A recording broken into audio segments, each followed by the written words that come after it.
ನಮ್ಮ ಮನೆಗೆ ಅವರು ಹೋಗೋಡ್ಲಿಲ್ಲ, ನಮ್ಗೆ ಪರಿಹಾರ ಸಿಗ್ಲಿಲ್ಲ, ರೈತರ ಕಷ್ಟ ಸುಖ ಏನು ಕೇಳಲಿಲ್ಲ. ಇಡೀ ಚನ್ನಪಟ್ಟಣ ತಾಲೂಕಲ್ಲಿ ಅದರಲ್ಲೂ ಪೂರ ಮಾಡಿ ಕಷ್ಟ ಆಗ್ತಾ ಇದೆ, ಬೆಳೆ ಬೆಳೆಸಾಗ್ತಾ ಇಲ್ಲ. ರಾತ್ರಿ ತೋಟಕ್ಕೆ ಸಂಜೆ 5 ಗಂಟೆ ಮೇಲೆ ತೋಟಕ್ಕೆ ಹೋಗ್ತಾ ಇಲ್ಲ. ಯಾರು ಕೂಡ ಸರಿಯಾದ ಪರಿಹಾರನ ಕೊಡ್ಲಿಲ್ಲ. ಕಾರಣ ಏನಂದ್ರೆ ಇದು ಕಪ್ಪ ಚರ್ಮದ ಸರ್ಕಾರ.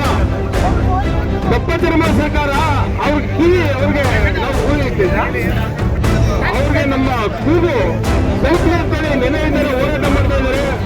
ನಮ್ಮ ಮನೆಗೆ ಸ್ಪಂದಿಸಿದ್ರೆ ನಾವು ನಾಳೆ ರಾಷ್ಟ್ರೀಯ ಹೆದ್ದಾರಿ ಪೊಲೀಸ್ ಮುಂಭಾಗ ಅಥವಾ ತಹಸೀಲ್ದಾರ್ ಕಚೇರಿ ಮುಗಿಸಿದ್ದು ಯಾರು ಸಪೋರ್ಟ್ ಮಾಡಿ ಯಾರು ಸಹಾಯ ಮಾಡ್ತಾ ಇಲ್ಲ. ಇವರು ಗೌರ್ಮೆಂಟ್ ಯಾರಿಗೂ ಬಂದು ನನ್ನ ಕಷ್ಟ ಕೇಳ್ತಾರೆ, ಯಾರು ಕೇಳ್ತಾ ಇಲ್ಲ. ಅದರಿಂದ ಪಕ್ಷಾತೀತವಾಗಿ